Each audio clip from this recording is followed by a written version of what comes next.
Boa tarde, fica de pé um pouquinho, por gentileza.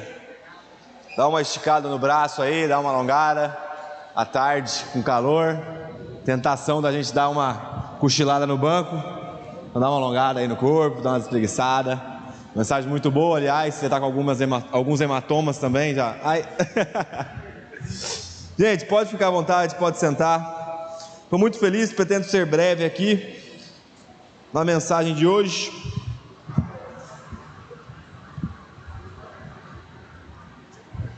Eu queria só, ontem eu ministrei sobre alguns ensinamentos que Jesus traz para a gente como discípulos, a forma como nós nos relacionamos com o mundo, uma forma de nos entregarmos por completo para a transformação do mundo, a forma como nós nos relacionamos com a igreja, que é uma unidade, um pacto, uma responsabilidade familiar, e por fim, a forma como nós nos relacionamos com Deus, sendo Ele o nosso Pai, através do sacrifício de Cristo Jesus.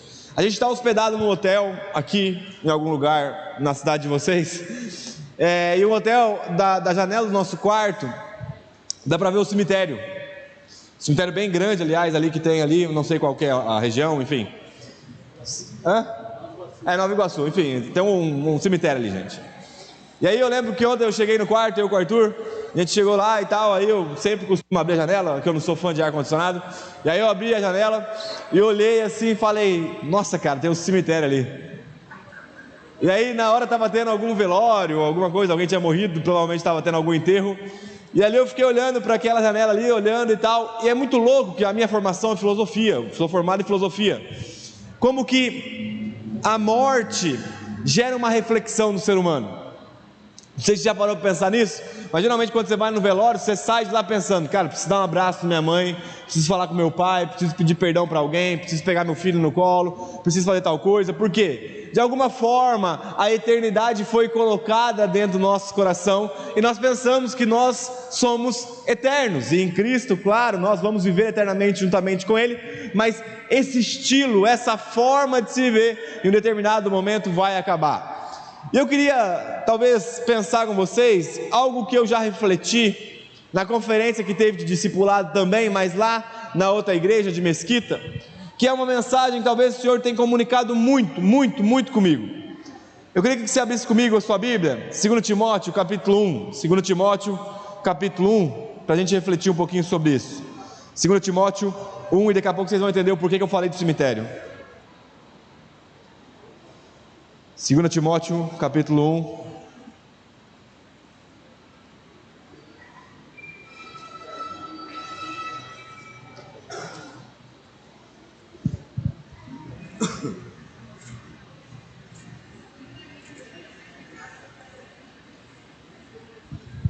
Segundo Timóteo 1:1.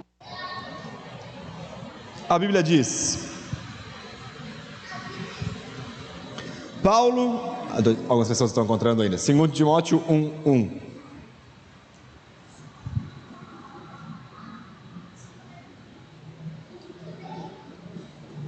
Paulo, apóstolo de Cristo Jesus pela vontade de Deus, conforme a promessa da vida em Cristo, ao amado filho Timóteo, que a graça, a misericórdia e a paz da parte de Deus nosso Pai e de Cristo Jesus nosso Senhor estejam com você. Dou graças a Deus, a quem desde os meus antepassados sirvo com consciência limpa, porque sem cessar lembro de você nas minhas orações, noite e dia. Lembro das suas lágrimas, estou ansioso por ver você, para que eu transborde de alegria. Lembro da sua fé sem fingimento, a mesma que primeiramente habitou em sua avó Lóide e em sua mãe Eunice, e estou certo que habita também em você. Por essa razão venho lembrar que reavive o dom de Deus que está em você pela imposição das minhas mãos, porque Deus não nos deu um espírito de covardia, mas de poder, de amor e de moderação. Portanto, não se envergonhe do testemunho de nosso Senhor, nem do prisioneiro que sou eu. Pelo contrário, participe comigo dos sofrimentos a favor do Evangelho, segundo o poder de Deus, que nos salvou e nos chamou...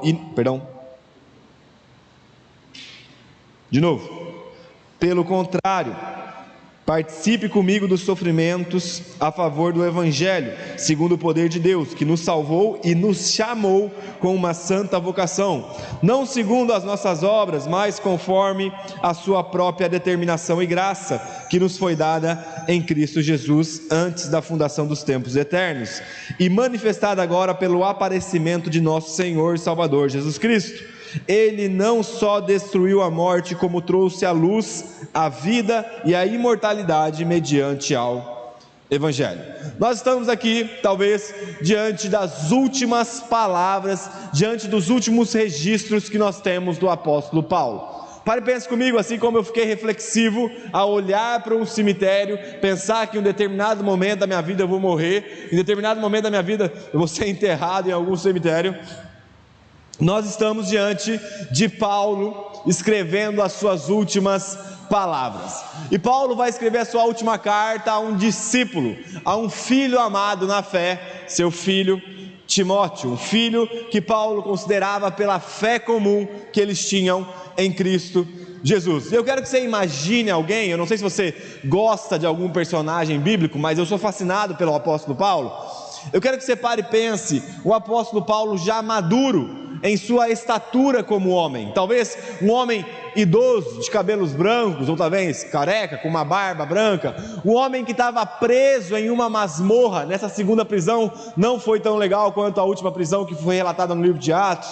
E ele, tanto que esse é o livro que tem aquele célebre versículo que nós sempre falamos, né? Completei a carreira e guardei a fé. É muito provável que o Senhor já tinha revelado a Paulo que ele morreria pouco tempo depois do registro dessa carta. E antes da sua morte, Paulo, já entendendo que estava chegando o seu momento de partir, ele escreve uma carta ao seu discípulo fiel. Ele escreve uma carta ao seu discípulo amado.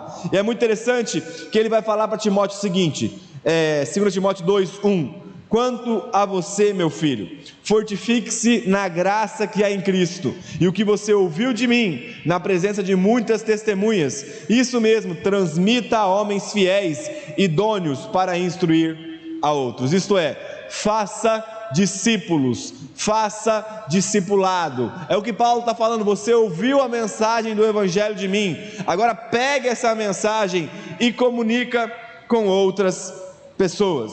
E tomando até uma parte do que o Arthur falou aqui na mensagem, talvez se nós pegássemos a perspectiva de sucesso que hoje permeia o mundo, o apóstolo Paulo não seria um homem de sucesso. Eu não sei se você sabe, mas se você estudar um pouquinho da história bíblica, a gente vai perceber que ele estava preso em um escuro calabouço, que seria um porão com um buraco no teto para a passagem de ar e luz. Talvez um dos maiores apóstolos que nós temos registros termina a sua vida dentro de um porão, onde tinha uma cela em cima desse porão, onde entrava luz e ar. E ele fala que ele completou a carreira e estava guardando a fé. Se você lê 2 Timóteo, você não vê nenhuma expressão de rancor, nenhuma expressão de amargura em relação ao Evangelho, porque ele entendeu que ele tinha completado a sua carreira e estava então orientando o seu filho amado, o seu discípulo fiel Timóteo. O versículo 1, ou melhor, o capítulo 1, versículo 16, vai falar que Paulo estava acorrentado.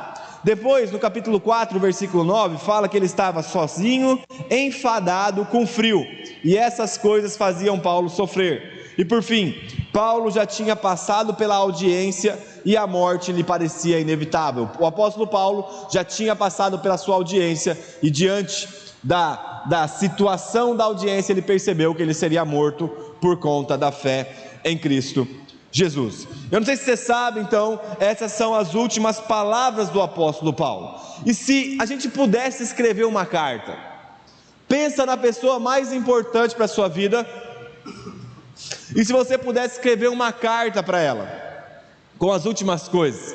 Eu sempre fico pensando, eu sou pai do Teófilo, um bebê de 10 meses, e eu sempre fico pensando assim, cara, o que eu escreveria para o Theo nas minhas últimas palavras? O que eu falaria para o meu filho se eu tivesse diante da oportunidade de escrever uma carta e relatar para ele as últimas coisas, as mais importantes? e infinitamente maior do que eu, é o apóstolo Paulo, e ele escreveu, e isso está registrado para nós, tamanho o valor histórico da carta que tem essa passagem, ou esse conteúdo ao qual Paulo quis passar ao seu filho na fé. E é muito louco que o que permeava, o que estava dentro do coração de Paulo, é o que ia acontecer com o evangelho após a morte dele. Então hoje eu queria pensar com vocês 4 orientações para um discípulo, 4 orientações para um discípulo. E a primeira dela que Paulo vai falar é: guarda o evangelho. Primeira orientação que Paulo dá a Timóteo é: guarda o evangelho. 2 Timóteo 1, versículo 13, vai falar o seguinte: mantenha o padrão das sãs palavras que de mim você ouviu, com a fé e com o amor que há em Cristo Jesus, por meio do Espírito Santo que habita em nós. Guarde o bom tesouro que lhe foi confiado. E o que Paulo está falando para Timóteo aqui é: Timóteo, guarde a excelência do evangelho, não deixe que o evangelho seja deturpado. Eu não sei se você sabe, mas também na época de Paulo, tinha pessoas que pegavam o evangelho e tiravam a mensagem de contexto para agradar os seus próprios prazeres. E o que Paulo está falando é: guarda o bom tesouro que lhe foi confiado. Será que nós temos a mesma mentalidade do apóstolo Paulo, de olhar para o evangelho como um tesouro? Vamos reformular talvez a palavra, porque tesouro é uma palavra muito antiga, mas como se você olhasse para o evangelho como uma mina de ouro. Será que nós enxergamos no evangelho o valor que o apóstolo Paulo encontrou a ponto de se entregar por completo, por essa causa? Será que se nós fôssemos falar com alguém, deixar uma carta registrada no fim, será que o nosso foco seria o evangelho? E o que Paulo começa alertando para Timóteo aqui é: olha, guarda o evangelho. É como se Paulo estivesse falando para Timóteo o seguinte: Timóteo, aquilo que você viu, a forma como eu vivi, a forma como eu me portei por conta do evangelho, faça isso também, preserve o evangelho. Gente, presta atenção no que eu vou falar. Imagina, hipoteticamente, só um exemplo, que o evangelho fosse uma corrida a longa distância. Sabe, imagina aqueles atletas, que correm, e o evangelho fosse uma corrida a longa distância, e o bastão fosse passado de geração a geração. Fato é que o evangelho deu tanto certo, que ele chegou até nós hoje. Provavelmente essa carta foi escrita entre o ano 64 e o ano 67 depois de Cristo Jesus. São quase 2000 anos em que essa palavra foi preservada e foi guardada, permitindo que o evangelho chegasse genuinamente até as nossas mãos. A pergunta é: chegou a nossa vez, o que nós vamos fazer com isso? Será que nós temos considerado o evangelho como algo de grande valor, ou nós temos pegado a Bíblia como um livro de autoajuda? Porque ela não foi escrita com a finalidade de autoajuda, ou na verdade foi escrita com a finalidade de ajuda do alto. Será que nós estamos olhando para essas palavras e compreendendo que homens entregaram a sua vida por essa causa? Eu não sei se você já parou para pensar, mas abrindo um parênteses, desculpa gente, a mensagem do evangelho é ofensiva, porque até o Tu pregou agora, cara, você tem que tomar a sua cruz, cara, você tem que morrer para si, você tem que abandonar os seus sonhos, e aí no momento da oferta, cara, você tem que dizimar o seu dinheiro, você tem que confiar, trazer aqui na frente, dizimar, ofertar na igreja. E por vezes a mensagem do evangelho, ela é chocante, ela é assustadora. Mas eu falo uma coisa para vocês com toda a convicção: ainda que a mensagem do evangelho seja algo ofensivo, o viver cristão é atrativo. O que eu estou querendo dizer? Para pensar quando você está do lado de alguém que sempre te perdoa.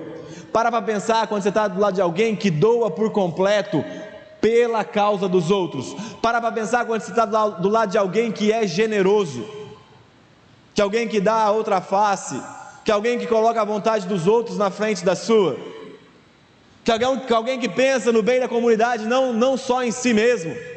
Você percebe como que o viver cristão é algo atrativo? Mas a pergunta é: será que nós estamos vivendo esse evangelho de fato? Paulo vai falar que esse evangelho é um bom tesouro, é uma mina de ouro que deveria ser guardada pelo seu filho na fé, Timóteo. Agora, o apóstolo Paulo continua falando, e ele fala que, ou melhor, ele tem uma segunda orientação para o seu discípulo, que é: sofre pelo evangelho. E ele vai falar o seguinte, 2 Timóteo 2, 3, 8 e 9: participe dos meus sofrimentos como bom soldado de Cristo Jesus. Lembre-se de Jesus Cristo, ressuscitado dentre os mortos, descendente de Davi, segundo o meu evangelho. É por ele que eu estou sofrendo até algemas como malfeitor, mas a palavra de Deus não está algemada. E eu não sei se vocês têm a experiência, mas o termo que Paulo usa é muito interessante, né? Participe dos meus sofrimentos como um bom soldado de Cristo Jesus. Uma pessoa da liderança da família de Zascope, que é líder junto com a gente lá, é policial, é um soldado, na verdade é um sargento. Gente, o soldado, o militar, eu sei que tem vários militares aqui, tem algo muito interessante, algo muito bom, que é a questão do foco. O militar, você fala para ele, é o seguinte: se alguém da alta patente fala, ó, você tem que pegar esse prédio e colocar ele 20 metros para lá, meu amigo, o militar não vai parar até arrastar o prédio para lá. Porque quando você dá uma orientação para o militar, quando você mostra para ele o que tem que fazer, ele vai entregar a vida dele fazendo aquela parada. Ele vai derrubar, ele vai derramar a vida dele cumprindo a ordem que o foi outorgada. Agora, Paulo está chamando Timóteo a participar dos sofrimentos dele como um bom soldado de Cristo, isto é, não se envolvendo com coisas que o faziam perder tempo. Tanto que o mesmo apóstolo Paulo vai falar em 1 Timóteo capítulo 6, versículo 20: evite falar ou evite falatórios inúteis e profanos e as contradições daquilo que falsamente se chamam de conhecimento. 2 Timóteo 2,14: evite brigas a respeito de palavras, pois isso não serve para nada. Evite igualmente falatórios inúteis e profanos, pois os que se entregam a isso avançarão cada vez mais na impiedade. Fuja das paixões da sua mocidade, evite discussões tolas. O que o apóstolo Paulo está falando aqui, o chamamento a cumprir a responsabilidade do evangelho, é uma responsabilidade que, como se você fosse um bom militar, que tem só um foco, tem uma só missão, que é agradar ao seu Senhor. E sabe, gente, nós estamos chegando em ano de eleição, na verdade nós estamos em ano de eleição, e jamais vocês vão me ver falando de política no púlpito, porque eu nem gosto de política, mas a questão é, se nós vamos deixar algum partido político dividir aquilo que Cristo uniu. Sabe, será que as discussões por causa de algum candidato vai gerar picuinha, vai gerar discussão no nosso meio, vai gerar trinco, vai gerar racha no nosso meio, sendo que o Senhor nos uniu nele mesmo? Porque quando a gente perde tempo com falatórios inúteis, ou então discussões tolas, nós não estamos cumprindo a missão como um bom soldado. Uma das coisas que eu tenho feito na minha vida, eu não sei se você poderia fazer isso, mas algo que eu faço, é sempre quando eu vou falar algo, sempre quando eu vou discutir sobre algo, eu imagino a eternidade. Então vamos parar para pensar o seguinte, né? Faz de conta que nós temos uma eternidade diante de nós aqui. A eternidade, a gente pudesse olhar para a eternidade e olhar para as circunstâncias.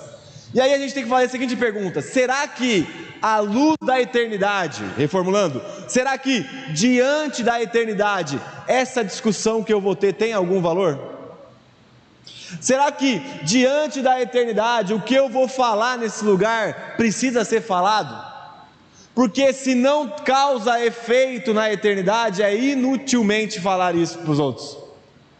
Quais são as conversas que a gente tem tido? Será que vai ecoar na eternidade? Quais são as coisas que nós temos nos envolvido? Será que vai ecoar na eternidade? Se não, se tornou algo inútil.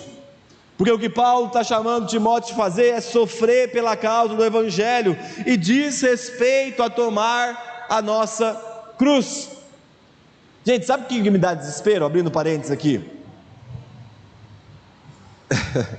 Tomara que não tenha essa pergunta na hora das perguntas. É que às vezes eu abro lá a caixinha de perguntas. Eu abro lá a caixinha de perguntas no Instagram.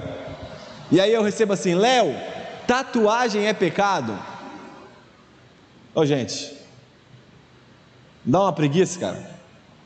Porque eu paro para pensar a nossa responsabilidade diante daquilo que nós recebemos de Cristo, e nós estamos falando sobre tatuagem.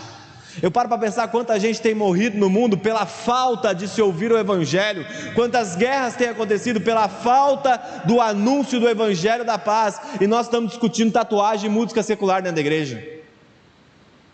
Enquanto nós somos chamados para revolucionar uma geração em Cristo Jesus, nós estamos preocupados com o risco na pele. Nós estamos preocupados com um tipo de música. E não que você vai fazer tatuagem ou vai fazer algum tipo de música, cara, que o Espírito Santo te direcione nisso. A questão é se as nossas discussões têm sentido diante do encargo, da responsabilidade que nós recebemos. Gente, presta atenção, o apóstolo Paulo morreu, o apóstolo Pedro morreu, todos eles morreram exceto Cristo. Quem são os discípulos de Cristo que continuarão a viver Atos? Agora eu pergunto, quais têm sido as nossas conversas? Vocês pararam para pensar a responsabilidade que nós temos? Já pararam para pensar que a mensagem que está impressa, que está colocada dentro do seu coração pelo Espírito Santo, é algo que envolve eternidade de pessoas? Quando você é omisso, quando você é negligente com a palavra, quando você é negligente com a mensagem, pessoas sofrem consequências eternas, por conta das nossas discussões, que por vezes são discussões de crianças. Sofrer pela causa do Evangelho diz respeito a termos foco naquilo que é certo, naquilo que de fato tem valor. E é muito interessante que Paulo vai falar o seguinte: lembre-se de Jesus Cristo, ressuscitado dentre os mortos. É como se Paulo renovasse a esperança de Timóteo, falando: olha, Timóteo, ainda que vai haver sofrimento, ainda que vai ter dificuldade, mas lembre-se de Jesus Cristo. Ele ressuscitou, Ele levantou, Ele não permaneceu na morte, e nós podemos colocar a nossa esperança completa nele. Então, se você espera receber algo dessa era, desse tempo, talvez você está colocando sua esperança no lugar errado. Por que nós vemos por aí muitas pessoas andando frustradas, preocupadas com coisas secundárias? Porque colocaram o seu coração no lugar errado, colocaram a sua esperança na pessoa errada. O nosso chamado é colocarmos o nosso coração em Cristo Jesus, aquele que ressuscitou dentre os mortos. Agora, como eu disse, se a gente pudesse pensar, tipo assim, uma brincadeira, vai. Eu falava assim: o que é sucesso para vocês? Né? Sucesso. Bom, peraí, vamos pensar aqui juntos. Sucesso é ter um bom emprego, uma boa família. Sucesso é ser alguém honesto, cuidar de todas as coisas. O que é sucesso? Bom, cara, eu consegui ajudar pessoas. Só que se a gente parar para pensar o que é sucesso, sucesso não diz respeito a tanto a se ter, a se reter, mas a ser obediente a alguém. Abre comigo sua Bíblia, 2 Coríntios, capítulo 11, 2 Coríntios 11.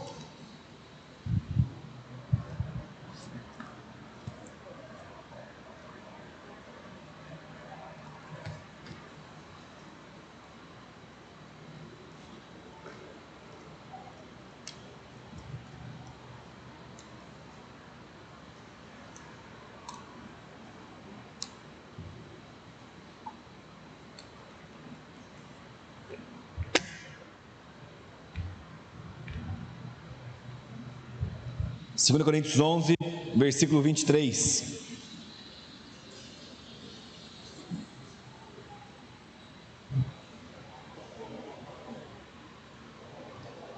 A Bíblia diz, vamos a partir do 22. São hebreus? Eu também. São israelitas? Eu também. São descendência de Abraão? Eu também. São ministros de Cristo? Falando como se estivesse fora de mim, afirmo que sou ainda mais em trabalhos, muito mais em prisões, muito mais em açoites, sem medidas, em perigo de morte, muitas vezes. 5 vezes recebi dos judeus 40 açoites menos um, 3 vezes fui açoitado com vara, 1 vez fui apedrejado, 3 vezes naufraguei, fiquei 1 noite e 1 dia boiando em alto mar, em viagens muitas vezes, em perigos de rios, em perigos de assaltantes, em perigos entre os patrícios, em perigos entre os gentios, em perigos na cidade, em perigo no deserto, em perigo no mar, em perigo entre os falsos irmãos, em trabalhos, em fadigas, em vigílias, muitas vezes em fome e sede, em jejum, muitas vezes em frio e nudez. Além das coisas exteriores, ainda pesa sobre mim diariamente a preocupação com todas as igrejas. E aí, tipo assim, se a gente parar para pensar o contexto ao qual Paulo está escrevendo essa carta aqui, e nós pensarmos o evangelho que a gente tem vivido hoje, nós temos o privilégio de ter um lugar para se reunir, de não ter perseguição, de não passar por circunstância como o apóstolo Paulo passou. Mas é muito interessante que ele vai terminar a explicação dele a Timóteo falando o seguinte, na verdade, se você quiser anotar, 2 Timóteo 3,12, na verdade, todos que querem viver piedosamente em Cristo Jesus serão perseguidos. É como se Paulo estivesse falando, olha cara, se você quer ser crente de verdade, alguma perseguição você vai sofrer na sua vida. Se você quer ser um discípulo de Jesus verdadeiramente, de alguma forma você vai ser perseguido. E às vezes eu ouso me questionar, sabe? É algo que eu sempre fico refletindo, se um dia eu fosse acusado de ser cristão, será que teria prova suficiente para sustentar essa acusação? Não, vamos brincar, você foi preso, acusado de ser um crente, e aí chegasse diante do juiz, o juiz falava, vai o promotor, apresente as provas, apresente as acusações contra esse cristão. Será que a gente teria acusação suficiente para provar que a gente é cristão de fato? Ah não, é alguém que vai na igreja, com a Bíblia debaixo do braço aqui, está lá, né, fala até glória a Deus, a paz do Senhor e tal. Porque o que Paulo está nos chamando a compreender que, e gente, presta atenção, porque às vezes a gente brinca lá na igreja até, né, que parece que a gente prega sofrimento, mas não é pregar sofrimento. A questão é que se a gente quer ser cristão de verdade, o sofrimento faz parte do pacote, porque o mundo anda numa contramão do evangelho. Então se hoje você quer ser alguém pacífico, o mundo valoriza quem é violento. Se hoje você quer ser alguém generoso, o mundo valoriza quem é ganancioso. Se hoje você quer colocar os projetos, os sonhos das pessoas na frente dos seus, hoje o mundo valoriza quem nasceu para vencer. Então olhar para o evangelho é entender que o sofrimento vai fazer parte, e é um convite que Paulo vai falar para Timóteo, olha Timóteo, guarda o evangelho, mas também sofre pelo evangelho. E por fim, já estou terminando, ele vai falar em 2 Timóteo capítulo 4, versículo 1, 2 Timóteo 4, 1, diante de Deus e de Cristo Jesus, que há de julgar vivos e mortos pela sua manifestação e pelo seu reino, peço a você com insistência que pregue a palavra, insista, quer seja tempo oportuno, quer não, corrija, repreenda, exorte com toda paciência e doutrina. Se a gente tem o livro de Timóteo como as últimas palavras de Paulo, o capítulo 4 é como se fosse a cereja do bolo. É como se Paulo estivesse dando um adeus para Timóteo. O que ele fala para ele é, olha, prega a palavra, pregue o evangelho em todos os momentos. E é muito interessante que quando eu comecei a formular, a montar essa mensagem, eu comecei a perguntar para o Espírito Santo e meio que questionar, Senhor, por que a ênfase de Paulo é tão voltada para o evangelho? Por que a ênfase de Paulo é tão centrada na palavra? Tipo assim, ele não fala, olha Timóteo, casa bem, procura uma varoa boa. Ó Timóteo, quando você for pai, faz tal coisa. Não, a centralidade da mensagem de Paulo a Timóteo é sobre o evangelho. E por quê que é sobre o evangelho? E aqui deixa eu abrir um parênteses, gente. Se alguém te parasse hoje na rua, alguém que se estivesse evangelizando, porque é nossa responsabilidade evangelizar, e alguém te perguntasse o que é o evangelho, você saberia explicar para a pessoa o que é o evangelho? Aí você pode pensar, o evangelho é a boa notícia. Bom, beleza, mas do que? Ah, de que Jesus veio e morreu no meu lugar. Mas por quê? Você percebe que por vezes nós vivemos um cristianismo extremamente raso? A mensagem que mais sai da nossa boca, uma das palavras que mais sai na igreja, que é a palavra do Evangelho, é uma palavra que muitos cristãos não sabem explicar o que é. E sabe, gente, viver o cristianismo é entender que a nossa eternidade vai ser ao lado de Deus. E se a gente está vivendo uma fé falsa, crendo num Deus falso, quer dizer que a nossa eternidade vai ser longe de Deus, do cristianismo. Não tem como eu fundamentar a minha fé, não tem como eu entregar a minha eternidade àquilo que eu acho. Mas eu acho que Deus é assim, então eu vou continuar como se Deus fosse alguém que foi criado pela minha mente. O Deus que nós cremos, que foi revelado na sua plenitude em Cristo Jesus, deixou um livro que nos direciona. E eu pergunto para vocês, o que a Bíblia diz que é o Evangelho? Por que Paulo dá ênfase no Evangelho e ele mesmo vai responder para a gente? 2 Timóteo 4, versículo 3: Pois virá o tempo em que não suportarão a sã doutrina, pelo contrário, se rodearão de mestres segundo as suas próprias cobiças, como que sentindo coceira nos ouvidos, eles se recusarão a dar ouvido à verdade, entregando-se a fábulas. E cara, se hoje você digitar no YouTube pregação sobre Jesus Cristo, será que nós vamos ter mais o Evangelho de Jesus ou fábulas contadas para nos animar? Fábulas contadas para abraçar, para dar afago, para dar carinho nos nossos sentimentos e emoções. Preocupação de Paulo sobre o Evangelho é que nos últimos dias, que talvez sejam dias que nós estamos vivendo agora, faltaria de verdade o Evangelho. E sabe por que às vezes nós não evangelizamos? Porque nós não entendemos o Evangelho. Sabe por que às vezes nós não discipulamos? Porque nós não entendemos o Evangelho. Porque a partir do momento que você entendeu o que é o Evangelho, cara, a sua vida nunca mais vai ser a mesma. O que é o Evangelho? Eu queria resumir para você o Evangelho em poucas palavras. Na verdade, vou resumir nas palavras do apóstolo Paulo. O Evangelho é o poder de Deus para a salvação de todo aquele que crê, primeiro do judeu e também do grego, porque a justiça de Deus se revela no Evangelho, de fé em fé, como está escrito: o justo viverá pela fé. Em outras palavras, o Evangelho é Deus gritando para nós que Ele fez algo por nós que nós jamais conseguiríamos fazer por nós mesmos, que é nos salvar e restaurar o relacionamento com Ele. O Evangelho é Deus expondo na cruz a nossa inutilidade diante da salvação, porque nós nunca conseguiríamos salvar a nós mesmos. Não são as suas boas obras, não é a esmola que você dá, não é a cesta básica que você dá, não é a boa ação que você faz, porque se boa ação salvasse o homem, Cristo não precisaria ter vindo e morrido no nosso lugar. Se Ele morreu, é porque Ele é o único caminho. E eu te pergunto, diante do desespero do mundo, por que nós não estamos saindo para anunciar esse Evangelho? Porque nós estamos encantados com fábulas. Chega um momento onde nós precisamos compreender que a orientação de Paulo para Timóteo é uma orientação para a gente, é uma responsabilidade diante do Evangelho. Gente, presta atenção, o bastão está na nossa mão.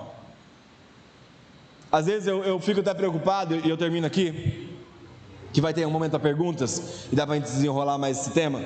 Mas eu vou ministrar em alguns lugares, e eu sento com alguns pastores, aí os pastores olham para mim e falam assim: cara, ou Léo, a sua geração é a pior geração que tem.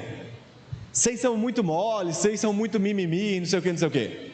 E aí eu ouço, eu fico pensando assim, eu falo: cara, beleza, eu compreendo que a minha geração realmente tem os seus defeitos, mas eu pergunto, quem foi responsável por formar a minha geração? A geração passada. Então, gente, eu não vou discutir se negligenciaram com a gente alguma coisa ou não. A pergunta é: o que nós vamos fazer com a geração que está por vir? Você está criando seu filho, você está pensando em casar, por quê, para quê? Eu brinco com a Ellen que eu coloco dentro do coração, desde o coração do Theo agora. Eu sempre falo, ele é pequenininho, entende ainda, mas eu falo: cara, você vai morrer por Jesus Cristo. Olha para mim, Theo, você vai morrer por Jesus Cristo, você vai morrer por Jesus Cristo, porque não existe propósito fora do Evangelho de Cristo. Não existe vida fora do Evangelho. Eu não vou criar o meu filho pensando que ele nasceu para reinar, para governar na terra. Porque o nosso Senhor veio revelar que o verdadeiro Filho de Deus é obediente até a morte, e se necessário a morte de cruz. Porque o verdadeiro Filho de Deus não veio para receber nada, mas para se entregar por completo, por causa do Evangelho. Qual é a mensagem que tem fundamentado o seu casamento? Qual é a mensagem que tem fundamentado a criação dos seus filhos? Então Paulo nos orienta: guarda o Evangelho, sofre pelo Evangelho e proclama o Evangelho, porque essa é a nossa vocação, a responsabilidade do Evangelho. É como se nós estivéssemos, parafraseando, rodeados de uma nuvem de testemunha, olhando para a gente, e eles estão pensando assim: o que eles vão fazer com o Evangelho? Que a nossa mensagem não seja fábulas, que as nossas conversas não sejam discussões inúteis ou tolas, mas que seja o Evangelho de Cristo, o Evangelho de Cristo, o Evangelho de Cristo. Você quer estudar algo na Bíblia? Estude sobre o Evangelho de Cristo, porque é a única mensagem que pode transformar a vida de pessoas. Fica de pé no seu lugar, vamos orar.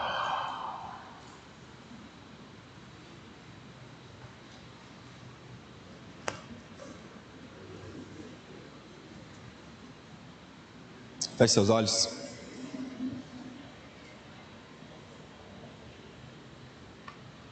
Pai, em nome de Jesus, teu Filho amado, eis-nos aqui, tua igreja, tua família. Nós oramos, Senhor, por um despertar do nosso coração.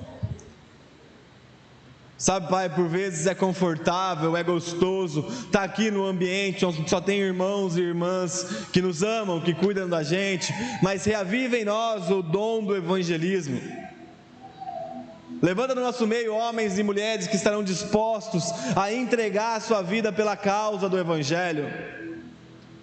Pai, nós lemos nas Escrituras que Paulo morreu, mas ele cumpriu completamente a vocação. Nós lemos nas Escrituras que Pedro morreu, mas ele cumpriu plenamente a vocação. Nós sabemos que Timóteo morreu e todos os grandes homens que estão relatados no seu livro morreram, Pai. Chegou a nossa hora, chegou a nossa vez. Mas nós oramos, Espírito Santo, porque talvez assim como aconteceu com os discípulos lá em Atos, às vezes nós estamos acuados, estamos com medo das coisas. Então aviva o nosso coração. Levanta-nos, Senhor, como homens e mulheres que serão voz profética nessa nação, voz profética nessa cidade. Não nos deixe discutir coisas tolas, coisas sem sentidos, mas nos ajuda a nos entregar por completo pelo Evangelho. Senhor, rouba, pega para Ti os nossos olhos, o nosso coração, a nossa mente, para que as nossas reuniões não sejam reuniões onde fábulas são contadas, mas que a mensagem do Evangelho esteja estampada nas nossas atitudes, que a responsabilidade do Evangelho esteja impregnada no nosso coração, porque nós sabemos que o Senhor fez algo por nós, que nós não poderíamos fazer por nós mesmos, que é nos salvar e nos reconectar contigo. Ao mesmo tempo, nós sabemos que o Senhor fez algo pelo mundo, que o mundo jamais pode fazer por ele mesmo, que é morrer amando cada pessoa que está perdida naquele lugar. Nós oramos por cada homem, por cada mulher que anda pela cidade de Mesquita, no estado do Rio de Janeiro, Senhor, perdidos por aí, e pela nossa negligência talvez não ouviu a mensagem do Evangelho ainda. Perdoa-nos, Senhor, e nos ajuda, nos auxilia, nos aviva, nos ativa, nos acorda, para que nós possamos assumir a responsabilidade por cada homem, por cada mulher, por cada jovem, adolescente que está perdido nessa cidade ainda. Que nós não sejamos uma igreja que olha para o seu próprio umbigo, mas uma igreja que se entrega por completo pela causa do Evangelho. Jesus, nós oramos, nos coloca nos piores lugares dessa cidade, para que a luz que está em nós possa resplandecer no meio das trevas. leva-nos a cemitérios, leva-nos a lugares onde tem pessoas ambulantes, mas que estão mortas em pecados e delitos, para que a mensagem de vida, para que a mensagem que pode transformar corações, para que a mensagem que um dia Lázaro ouviu e saiu da tumba, possa ecoar da nossa boca, a mensagem do Evangelho que nos ressuscitou, e que tem poder para ressuscitar aqueles que estão lá fora perdidos. Que as nossas casas sejam bases, embaixadas do Teu reino aqui no Rio de Janeiro, Pai. Nós declaramos que a corrupção não reina nesse lugar. Nós declaramos que o Rio de Janeiro pertence a Ti. Nós declaramos que o Senhor governa, Pai. O Senhor estabeleceu o Seu trono no céu e governa sobre tudo o que existe. Eis-nos aqui, embaixadores, homens e mulheres que são dispostos a morrer pelo Evangelho, a entregar a vida aqui. Nós queremos ser sal e luz dessa terra, Pai. Nós não vamos nos tornar espectadores ou então consumidores de religião. Mas assim como Paulo, nós queremos chegar no final da nossa vida e declarar que nós completamos a nossa carreira, que nós estamos guardando a fé, e não somente isso, mas que nós formamos muitos Timóteos por aí, que nós passamos o bastão para a próxima geração, que vai revolucionar o lugar onde eles estão inseridos através de Cristo. Aviva em nós, Senhor, aviva em nós o Teu dom, em nome de Jesus. Couldn't see the other side, check, it was all on the fly. Tried to do it by myself, but I found out there ain't no one stronger than God. Back against the wall, but we still gon' ball, yeah. He love all my flaws, he love me overall, yeah. So I'ma make a joyful noise until I'm dead and gone.